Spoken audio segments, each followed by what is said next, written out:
reason why he even sought a pause, but he has to tell them the truth. If he's reelected, they will see that tax go back on their home heat. The only way to axe the tax is by electing a common sense Conservative MP for Kings Heads and a government for Canada. Reprise du débat. The honourable member for Peterborough-Kawartha. Thank you, Mr. Speaker. Good morning, and today is an extremely important day. Today, the members of this House who were elected to serve Canadians have the opportunity to prove where their priorities are. The Conservative Party of Canada and our leader has put forth an opposition motion that will be voted on Monday. Here is the motion. Given that the government has announced a temporary 3-year pause to the federal carbon tax on home heating oil, the House call on the government to extend that pause to all forms of home heating. This is a reasonable, common sense, fair-minded motion, and I want to read it into the record again. Given that the government has announced a temporary 3-year pause to the federal carbon tax on home heating oil, the House call on the government to extend that pause to all forms of home heating. Mr. Speaker, after 8 years, the question is, why would we even have to ask for such a common sense motion? How did we get here? How did we get to the point where the Liberal NDP government put in a punitive tax telling Canadians it was an environment plan, when we know now, through expert testimony and the behaviour of this Liberal Prime Minister, that this punitive carbon tax, which is driving up the cost of living, was never about environmental science. It was always about political science. And that is the pattern of behaviour we have seen over and over from this Prime Minister and the NDP, who continue to prop up this government and then practice hypocrisy in this House every single day in the chamber. Because the NDP prides itself on saying they stand up for the middle class, for the most vulnerable, and yet they prop up this Prime Minister who is making their life a living hell. This is not my opinion, Mr. Speaker. These are facts. Last week, Tiff Macklem, the Governor of the Bank of Canada, testified at the Finance Committee, and I want to read into the record some of this testimony. Mr. Tiff Macklem said, "First of all, it is the most vulnerable members of society that are suffering from the most high inflation. They are feeling the brunt of affordability more than everybody else. They can't just move down the market. They're already at the bottom of the market. Much of their spending is already on necessities. You can't cut back on that. That's why it is so important that we get inflation down. Inflation is a tax that disproportionately affects the most vulnerable members of society." Now, some people may want to argue that the carbon tax is not responsible for inflation, or that it's not contributing to inflation. Well, let's correct that for the record as well, Mr. Speaker. This Prime Minister has tried to tell Canadians that repeatedly. But again, we know it's not true. Let me read into the record more testimony from the Governor of the Bank of Canada during Finance Committee last week. The member from Northumberland, Peterborough South, said, "Just to reiterate what you said there," he's referring to Mr. Macklem, "it would be 60 basis points, or 0.6%, which currently the inflation rate is at 3.8%. That equates to almost 15% if I can do the math quickly." Mr. Tiff Macklem, "It would be 3.2. This testimony tells the story and the facts, and it proves the impact of carbon tax on Canadians. If it was removed today, tomorrow, inflation would go from 3.8% to 3.2%. Wow. That is significant. For people who don't know at home, that's 16% overall. Your mortgage, your interest rate, the cost of heating, the cost of groceries, all the things that you need, the necessities you need to live that are squeezing you out every month would go down. That is the impact of the carbon tax. I want to read to you a couple comments from readers who write to me, because that's our job. That's our job. It's to represent the constituents. It's to elevate their voice. So we have Barb, who's written into me. And when we talk about the most vulnerable, those are often our seniors. And Barb wrote to me and said, "We are retired and we heat with propane now. We changed from oil to propane because of the cost for oil, but propane is just as expensive now with the carbon tax. And because the propane has jumped in our groceries, I work part-time to help cover these increases." So you have seniors now who, work their entire life to retire, and they can't. They can't, and they're forced back into a workforce, not at a high-paying job. These are entry-level jobs they're trying to get into. They can't enjoy the fruits of their labor. Some of them are moving back in with their children. That is the result of this carbon tax. I want to give you a couple more stories because they're very important to hear and have in the record. Danny wrote and said, "My mother is going through this now. She has to make a choice, either heat her place or buy groceries. She layers up in clothing in her apartment. She is 69 years old. I have never seen this country so bad." Mike Jessup wrote, "I heat my home with food." And someone said, "What does that mean?" I said, "That means he doesn't have any money left over to pay for his heating. He can only pick one or the other." How sad is that? Elizabeth McNeil Young wrote, "I lived through two," and I don't know if I can read this into the record, Mr. Speaker, because it's a name. "I lived through two Trudeau governments." I'm not sure if I can say that. "Back in the 80s, I worried about losing my home. I made it work, though. Now my children are in the same boat." Carol went on to say, "I changed from oil-fired boiler to electric boiler because I couldn't afford the oil monthly bill any longer. I wish there was a rebate for us homeowners who couldn't afford a heat pump and put in an electric boiler instead." This brings me to a point that I wanted to bring up. I sit in this House every day and listen to the members opposite on the Liberal Party. Their new argument is, "We're giving away free heat pumps." Two problems, Mr. Speaker. Number one, heat pumps only work to -25. We live in Canada. I don't know where they're talking about, but many areas in Canada go far below -25. Sure. Second problem, they're giving away free heat pumps. That is the essence of the problem we have in this country because of those Liberals. There is nothing free. Right. It is taxpayer money. This is basic fiscal policy, Absolutely. Mr. Speaker. Anyone who manages any household budget understands this. There's monetary policy which is controlled by the Governor of the Bank of Canada. It's his job or her job to control inflation.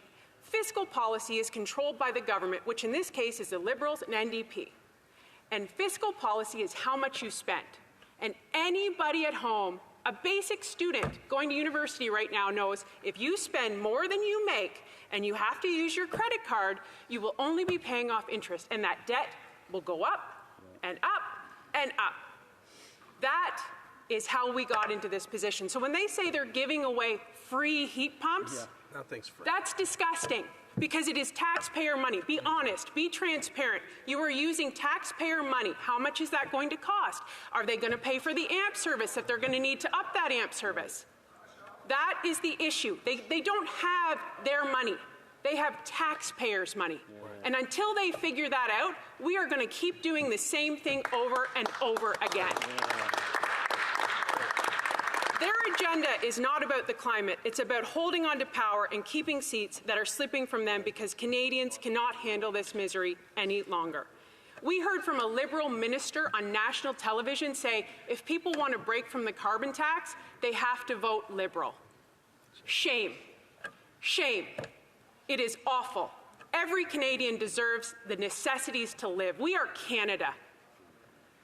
The only party committed to affordability in this House is Conservatives.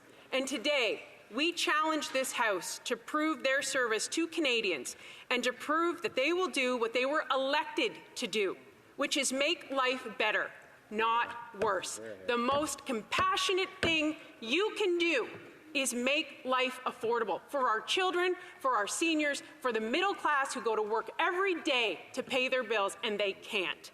So today we call on this House to treat all Canadians fairly and to vote in favour of our motion to pause the carbon tax on all home heating for all Canadians. Thank you, Mr. Speaker. Well done.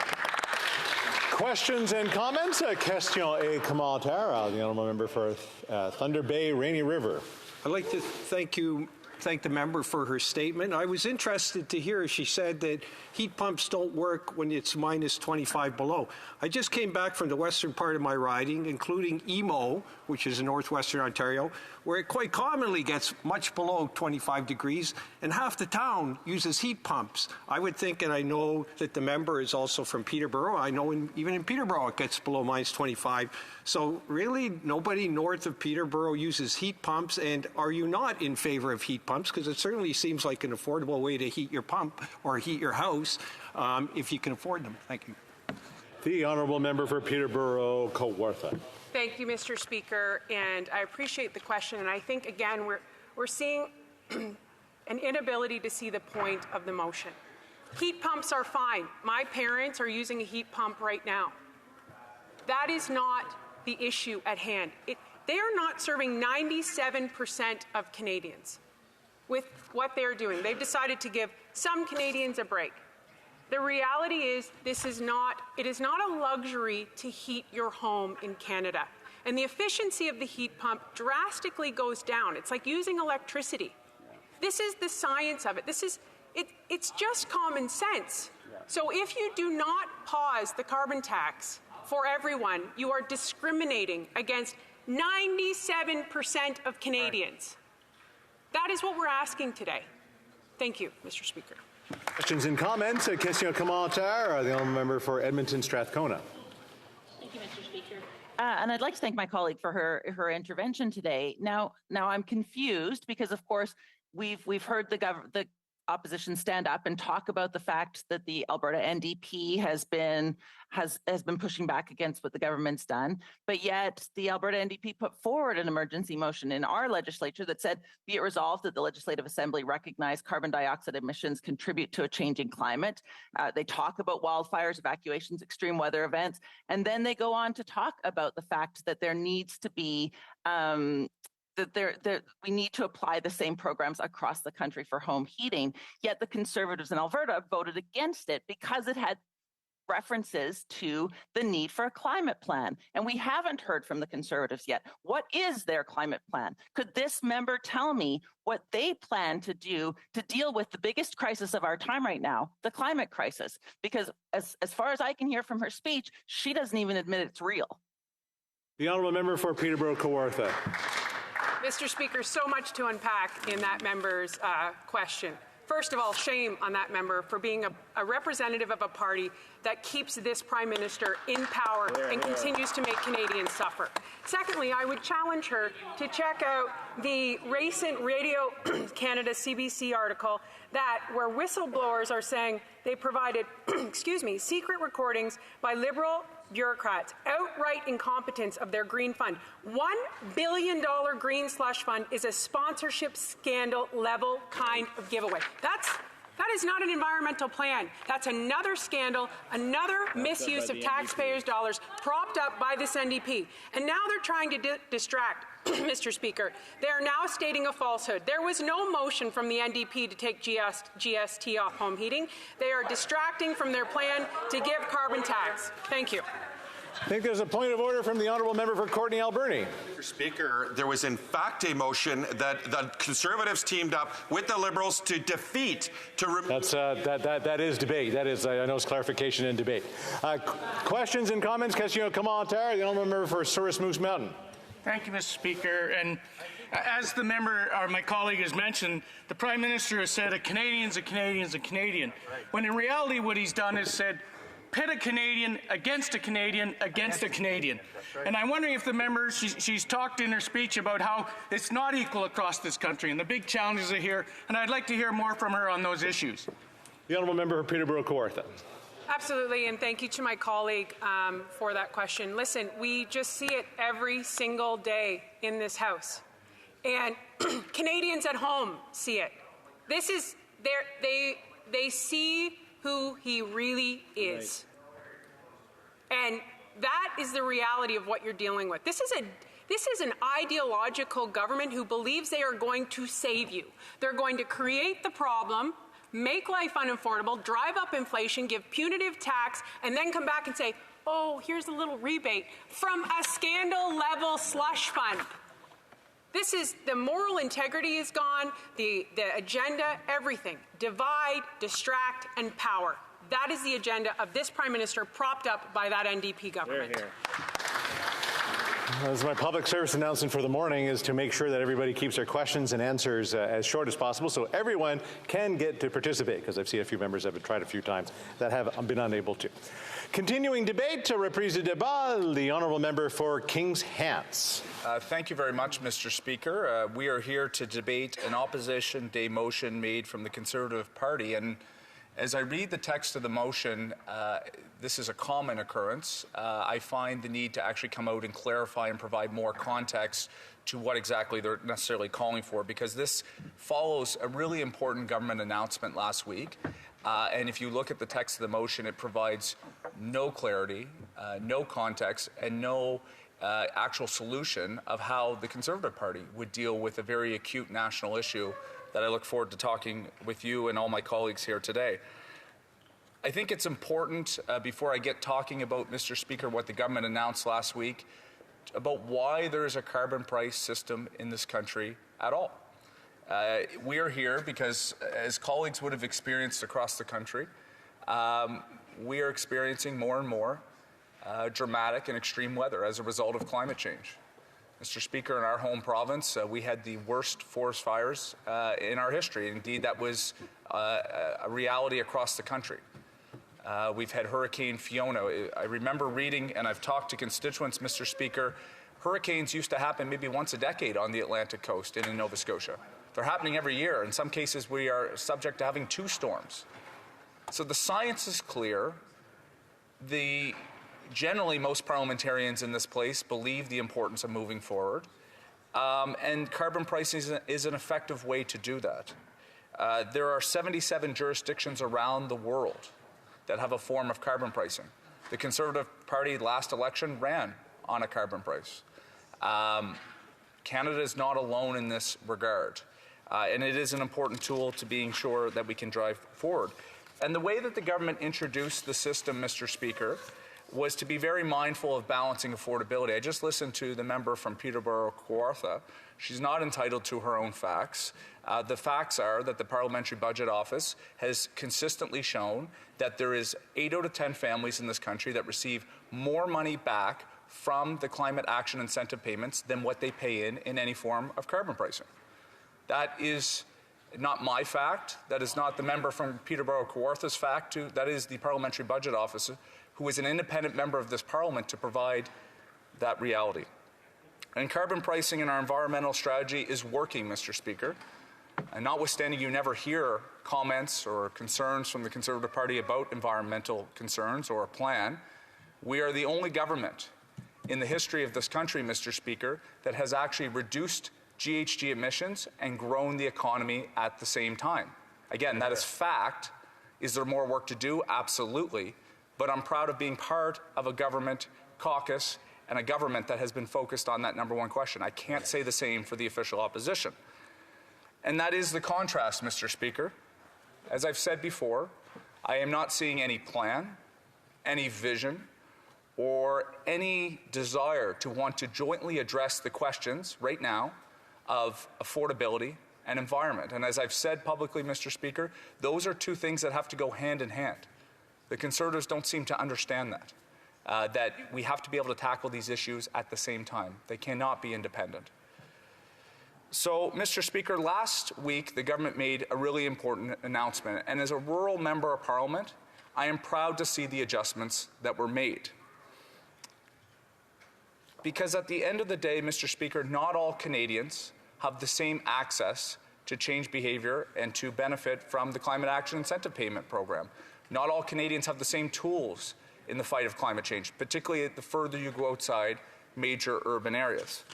And Mr. Speaker, you represent West Nova in Nova Scotia. I represent Kings Hants. I think it's fair to say we both have the types of constituencies where there is some basic form of public transit but it is not available to all of our constituents. There is many instances where the people that we represent have to drive longer distances and do not have the same tools as people living in major cities like Toronto or Montreal or Vancouver. And the government did recognize that in what it introduced originally as a climate program under the National Carbon Pricing Plan. There is a 10% supplement available to Canadians who live outside of a census metropolitan area. But, Mr. Speaker, what the government announced last week is that that increase is going from 10 to 20%. I applaud the government for doing that. That makes a difference for rural Canadians in the federal backstop jurisdiction across the country benefit. It means that rural Ontarians have more money in their pocket. It means that individuals living in Saskatchewan and in Alberta, outside of major cities, have more money to help support and recognize the lived differences between them and Canadians that live in major urban areas. That is equity, Mr. Speaker. That is making sure that that is in place. And the government was smart and mindful to make that change. Now, Mr. Speaker, there are 1 million Canadians who use home heating oil across this country. 286,000 in Atlantic Canada, 465,000 in Quebec, 266,000 in Ontario, approximately 30,000 in the Prairie provinces, and 88,000 in British Columbia. I don't have the statistics in Northern Canada in front of me, Mr. Speaker, but I know that there are many Northerners that use heating oil as well. This is an acute issue, Mr. Speaker, because the reality is heating oil is 2 to 4 times more expensive than other conventional means to heat your homes. Let me repeat that again. 2 to 4 times more expensive. So, Mr. Speaker, there is a clear economic incentive to change off a home heating oil furnace. If you have the money, Mr. Speaker, and you're sitting at home right now and you have a home heating furnace using heating oil, and you have some money in your bank account, you have some money in your pocket, it would be wise, I would humbly suggest, that you look at finding other ways to get off your heating oil, because it is vastly expensive and it is also terrible from an environmental sense. Now, we don't hold Canadians responsible for the fact that they have certain lived circumstances and that they use heating oil to heat their homes. But these are vulnerable Canadians, Mr. Speaker, who exist across the country, who exist in the ridings of the official opposition, who exist in the ridings of the government caucus, and indeed every single member in this place, I hazard to guess, has at least some people in the riding that use heating oil. So we have an interest as a government, Mr. Speaker, to help those people who may not have the means to be able to change their behavior themselves. If you don't actually have the money, Mr. Speaker, to take on a project to reduce your reliance on heating oil, then you're stuck. And that is exactly why the government, Mr. Speaker, launched a program specific to Canadians across the country in the fall of 2022 to help everyone across the country try to make a transition. There is a $10,000 federal grant available to any Canadian in this country that wants to make a transition. The $10,000 grant is available low and medium income. The government has a program that is more of a loan-based, zero interest for those that are higher income. But there is federal resources available across the country. I want to read some statistics to you because it informs the debate and the conversation that we are having, Mr. Speaker, about equity. Because the equity has been framed around one source of heating oil with no context, Mr. Speaker, about the price differential. So for members living in Ontario, I want you to know that if you have people using home heating oil, they are paying on average $3,400 a year on home heating oil. For those on natural gas, it's $900 a year, Mr. Speaker, so almost 4 times the amount. If you don't have the money, how do you get off this? You're in a vicious cycle where you're using the most expensive fuel to heat your home in the country, and you don't have the money to actually get off the source that you're using. In Regina and Saskatchewan, same thing, $1,400 for natural gas on a yearly basis. Average basis on heating oil, $4,500, Mr. Speaker. In Vancouver, $600 for natural gas, $1,800 for heating oil. And Mr. Speaker, the prices have gone up 73%. over the last 2 years. And I hear the member from Perth Wellington saying, I wonder why. Well, it's not because of carbon pricing. It is not. Well, the member from British Columbia. So, Mr. Speaker, it is that level of rhetoric on the other side that they don't actually understand the fundamental market difficulties of Canadians that are in this situation. And so that's why we launched a national program. It was $250 million, and it was available to all Canadians and remains available to all Canadians.